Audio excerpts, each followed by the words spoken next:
17 Desember 2019, bertempat di kantor Kejaksaan Negeri Aceh Tenggara, Kejaksaan Negeri Aceh Tenggara mengadakan pertemuan koordinasi antara jaksa penuntut umum dengan penyidik atau penyidik pembantu Polri serta penyidik PNS di daerah hukum Kabupaten Aceh Tenggara.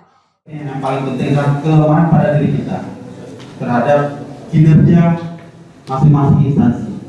Karena ini merupakan kinerja pada Kejaksaan Negeri Tenggara, maka mari kita melakukan introspeksi sedikit tentang penegakan hukum pada tahun 2019 yang berkenaan dengan saling berkoordinasi yang di bawah satu criminal justice system itu sendiri, yaitu penyidik atau penyidik pembantu, kemudian PNS dan kejaksaan sebagai satu elemen yang harus bersinergi dalam melakukan pelaksanaan penegakan hukum itu sendiri. Kegiatan ini dihadiri oleh Kapolres Aceh Tenggara, Ketua Pengadilan Negeri Aceh Tenggara, dan para peserta rapat koordinasi, para Kapolsek, para Kasat, dan para kanit jajaran Polres Aceh Tenggara dan penyidik PNS. Yang saya tanyakan,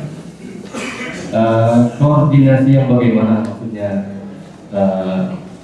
Yang harus dibina antara penyidik atau penyidik pembantu dengan penuntut umum. Yang saya tanyakan itu koordinasi yang bagaimana? Mungkin dari tahap masuknya SPDP sehingga berkas yang diserahkan oleh penyidik dan pembantu sampai ke tahap P21. Izin Pak Kadilum, saya cuma menanyakan itu koordinasi yang bagaimana. Terima kasih. Assalamualaikum warahmatullahi wabarakatuh.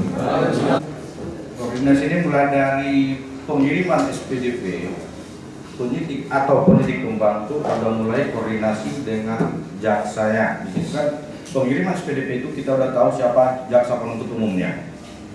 Kami harapkan penyidik dan ataupun penyidik pembantu melakukan langsung koordinasi langsung dengan jaksanya untuk menghindari adanya bolak-baliknya berkas atau 19 berulang kali. Kami harapkan mulai dari tahap pengiriman SPDP, penyidik atau penyidik pembantu sudah mulai koordinasi dengan jaksanya. Satu lagi, masalah berkas. Memang sudah beberapa kali kami sampaikan dulu melalui kasat, kalau bisa berkas itu jangan dijilid dulu. Itu namanya bentuk koordinasi kita dengan jaksanya, jangan dijilid dulu. Dari pengiriman SPDP itu kita sudah tahu siapa jaksanya, kita bawa berkas itu ke jaksanya secara tidak formal, minta tolong dibacakan oleh jaksanya itu secara apanya kan, kita sudah tahu kisi-kisi di mana kekurangan untuk berkas sebelum kita jilid. Setelah kita jilid, setelah ada koordinasi itu, baru kita jilid. Kecil kemungkinan ke-19-nya timbul. Nah, terutama itulah koordinasi itu mulai dari tahap kami selama ini banyak SPDP dari Polres, dari Polsek, gitu kirim SPDP sampai berkas kami tahu penyidik atau penyidik pembantunya tidak pernah koordinasi dengan kami. Ini ke depannya di tahun 2020 ini kita mengharapkan koordinasi yang baik sehingga berkas itu tidak terjadi bolak-balik lagi. Nah, untuk sementara itu yang bisa kami sampaikan. Masalah kami tadi karena kasih data untuk menyampaikannya. Ini saya hanya ingin menanyakan untuk penerapan pasal kanun tentang pemerkosaan anak. Di sini saya lihat unsur kanun tentang pemerkosaan ini tidak adanya unsur tipu muslihat dan ujuk rayu. Bila mana kalau tersangkanya anak-anak dan korbannya anak-anak, mereka melakukan dengan acara dengan sukarela. Apakah ini kita terapkan ke kanan atau ke UPA? Ya, terima kasih. Assalamualaikum.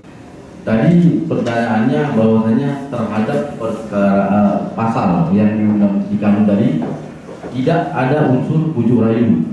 Itu pertama kali. Unsur bujuk rayu ini pun saya tahu dari jaksa Aceh ini. Ada perluasan di situ unsur bujuk rayu. Coba nanti dilihat di putusan jurisprudensi jurisprudensi putusan salah satu pengadilan di Indonesia terhadap unsur bujuk rayu tadi tidak pure ataupun tidak semena-mena ataupun tidak langsung bujuk rayu. Contoh, kalau kamu mau sama saya nanti saya nikahin. Tidak harus seperti itu. Ada jurisprudensi dan itu sudah inkrah, sudah menjadi suatu jurisprudensi.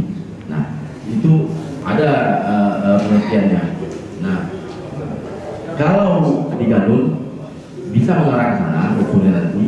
Yang kedua, kalaupun ditetapkan nanti perkara tersebut diganun, dengan catatan apabila si pelakunya tidak anak-anak ya Pak Kadin ya. Kalau anak-anak tidak bisa.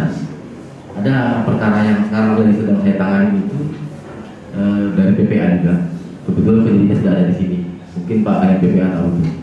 Anak-anak pelaku dan korbannya juga anak-anak. Pelakunya anak, korbannya juga anak. Itu tidak bisa kita terapkan ke kanun.